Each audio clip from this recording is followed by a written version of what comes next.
Hi, எப்படி இருக்கீங்க?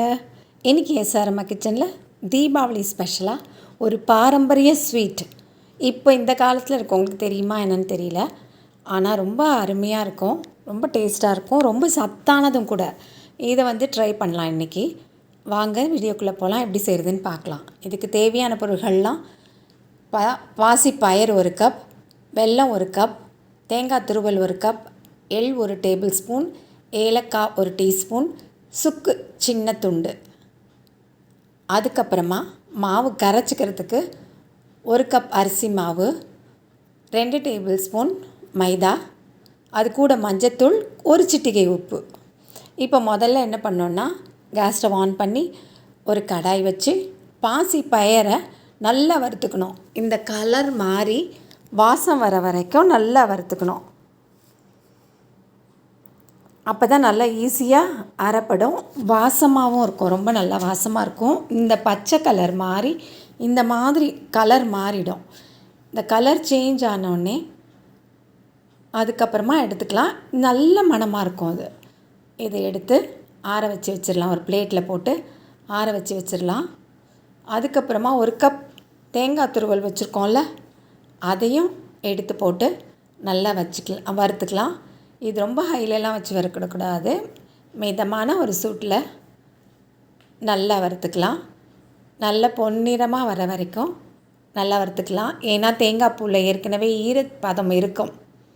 உடச்சி ஃப்ரெஷ்ஷாக திரும்பின தேங்காயில் கண்டிப்பாக ஈரப்பதம் இருக்கும். அதனால் அதெல்லாம் போகிற வரைக்கும் நல்லா வறுத்துட்டு, அது கலரும் சேஞ்ச் ஆகணும், கொஞ்சம் கோல்டன் ப்ரௌன் ஆகட்டும். அது வரைக்கும் நல்லா வறுத்துக்கலாம். அப்போ தான் இது கெடாமல் இருக்கும். நம்ம ஃப்ரிட்ஜிலலாம் வைக்கணும்னு அவசியமே இல்லை. இது 3 வாரம் வரைக்கும் கூட கெடாமல் இருக்கும். வெளியில் வச்சு சாப்பிட்லாம். ரொம்ப சத்தானது, சுவையானது. பாருங்கள், நல்லா கலர் சேஞ்ச் ஆயிடுச்சு, நல்லா அந்த ஈரப்பதம்லாம் போயிடுச்சு. இப்போ கொஞ்சம் ஏற்கனவே இது வறுத்த எள்ளு தான், க்ளீன் பண்ணி வறுத்த எள்ளு தான். சும்மா அது ஒரு சூடு காமிச்சிக்கலாம். அதில் போட்டு ஒரு கிளறி விட்டுடலாம். நல்லா வாசம் மறுபடியும் வரும். அது நல்லா குத்தி க்ளீன் பண்ணி தோல்லாம் எடுத்த எள்ளு அது. அதனால் அப்படியே கூட போடலாம். சும்மா ஒரு சூடுக்காக அதை எடுத்து வச்சுருக்கேன். இப்போ நம்ம வறுத்து வச்சுருக்க பாசி பயிரை ஒரு மிக்ஸி ஜாரில் கொஞ்சம் கொஞ்சமாக போட்டு பவுட்ரு பண்ணிக்கலாம். இது ஃபைன் பவுட்ராக ஆகணும் அப்படின்னு கிடையாது, ஆனால் நல்லா அரைப்பட்டுறணும். கொரன்னு இருக்கக்கூடாது. ஆனால் அதே மாதிரி இந்த சுக்கு எடுத்து வச்சுருக்கோம்ல, அதையும் தட்டி இதில் சேர்த்துக்கலாம். தனியாக தூளாக்க வேண்டாம், இது கூடயே சேர்த்து அது சரி ஆகிடும். நான் ஏலக்காய் இருந்தால் ஏலக்காவும் போட்டுக்கலாம். நான் ஏலக்காய் பவுட்ராகவே இருக்குது, அதனால் அதையும் சேர்த்து இதில் போட்டுட்டேன். நல்லா வாசமாக சேர்ந்து வறுபட்டு அரைப்படட்டும் அப்படின்ட்டு. இதோ அரைச்சாச்சு பாருங்கள். இந்த அளவுக்கு அரைச்சிக்கிட்டா போதும். மாவு நல்லா அரைச்சாச்சு பாருங்கள். இந்த மாதிரி அரைச்சிக்கிட்டா போதும். ரொம்ப ஃபைன் பவுட்ரு ஆகணும்லாம் கிடையாது. மிக்சிலே அரைச்சிக்கலாம், மிஷின்லலாம் கொடுத்து அரைக்கணும்னு அவசியம் இல்லை. இப்போ நம்ம துருவி வச்சுருக்க தேங்காய் துருவலையும் போட்டுக்கலாம். அதிலே எள்ளும் கலந்துட்டோம். அதில் போட்டு நல்லா மிக்ஸ் பண்ணி விட்டுடலாம்.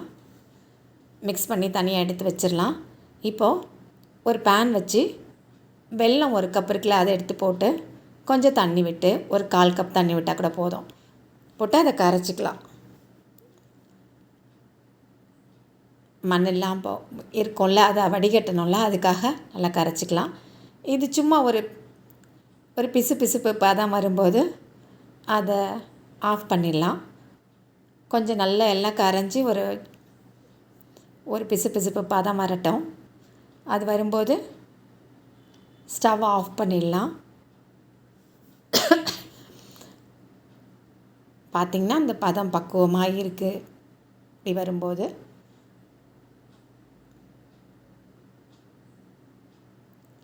லேசாக ஒட்டுற மாதிரி வருது, பார்த்திங்களா? இந்த பதம் போதும்.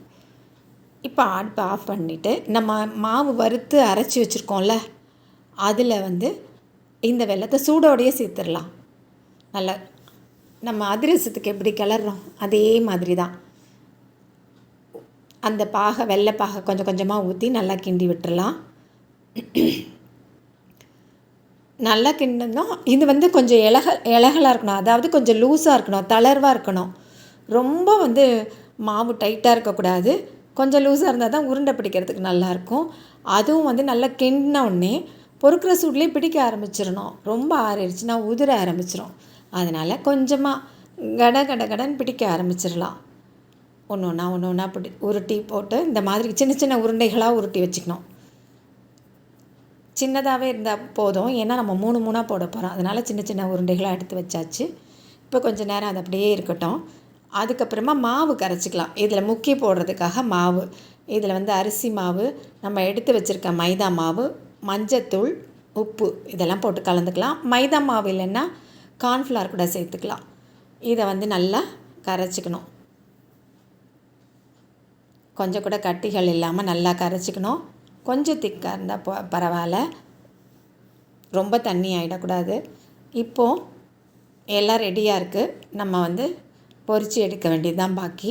இப்போ என்ன பண்ணோம், ஸ்டவ் ஆன் பண்ணி ஒரு பேன் வச்சு அதில் எண்ணெய் ஊற்றிடணும். எண்ணெய் ஊற்றிட்டு 3 உருண்டைகளாக அக் ஷேப்பில் 3 உருண்டைகளாக அப்படி பிடிச்சி அந்த மாவில் முக்கி எண்ணெய் காஞ்சதும் போட்டுடணும். அதே மாதிரி ஒன்றுத்தையும் 3 உருண்டைகளாக ஒன்றா கூட போடலாம். அது நம்ம விருப்பம். சாப்பிட போகிறது நம்ம தானே. முந்திரி கொத்துன்னு பேர் வச்ச கொத்து அப்படின்னு பேர் வச்சதுனால அப்படி 3 போட்டு எடுத்துக்கலாம். இது வந்து திருநெல்வேலி ஸ்பெஷல்னு சொல்கிறாங்க, நாகர்கோவில் ஸ்பெஷல்னு சொல்கிறாங்க. இது எது எப்படியோ இது நம்மளோட பாரம்பரியமான ஒரு இனிப்பு வகை. இது கண்டிப்பாக நம்ம வீட்டு பிள்ளைங்களுக்கும் இதை செஞ்சு கொடுக்கணும். ஏன்னா பாசி பயரெல்லாம் வந்து அவ்வளோ சத்தானது. இது கூட நம்ம வந்து ஒயிட் சுகர் சேர்க்கல, வெல்லம் சேர்க்குறோம், சுக்கு சேர்க்குறோம், ஏலக்காய் சேர்க்குறோம். அதனால் இது நம்ம பிள்ளைங்களுக்கு இந்த தீபாவளிக்கு செஞ்சு கொடுத்து அசத்தலாமே. ஓல்ட் இஸ் கோல்டுங்கிறத வந்து யாரும் மறக்காமல், நம்ம குழந்தைங்களுக்கும் நம்ம பாரம்பரியத்தை எப்படி மறக்காமல் சொல்லித்தரோமோ உணவுப் பொருள்களையும் அதை கொண்டு வந்து நம்ம செஞ்சு கொடுத்து அசத்தலாம். இப்போ பாருங்கள், 3 எடுத்து அதில் போட்டுடலாம். ஒன்றா கூட போட்டுக்கலாம். ஒன்றா சாப்பிட்றதுக்கு அதுவும் நல்லா தான் இருக்கும். எல்லாம் ஒன்று தான்.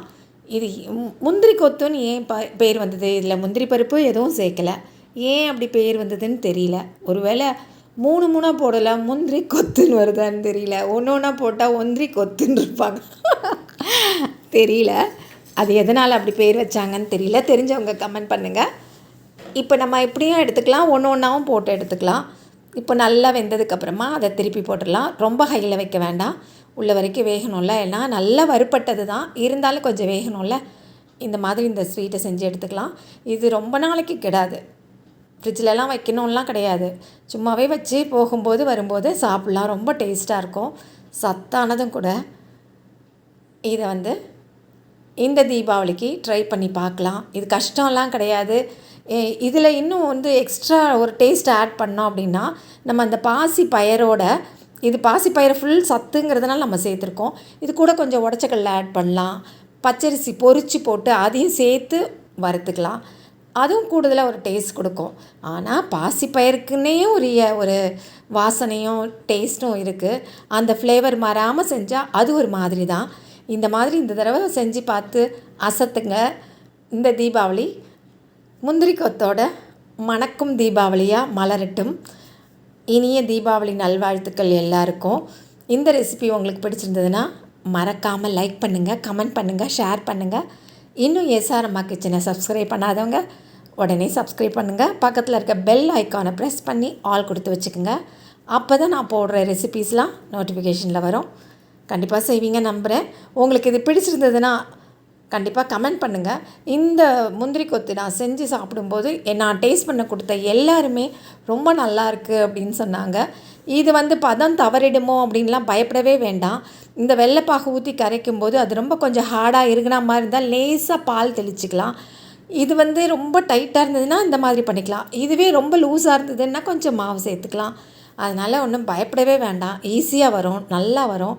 நீங்களும் கண்டிப்பாக உங்களோட கிச்சனில் ட்ரை பண்ணுங்கள். உங்கள் குழந்தைங்களுக்கெல்லாம் இந்த பழக்குங்க. மீண்டும் சந்திப்போம்.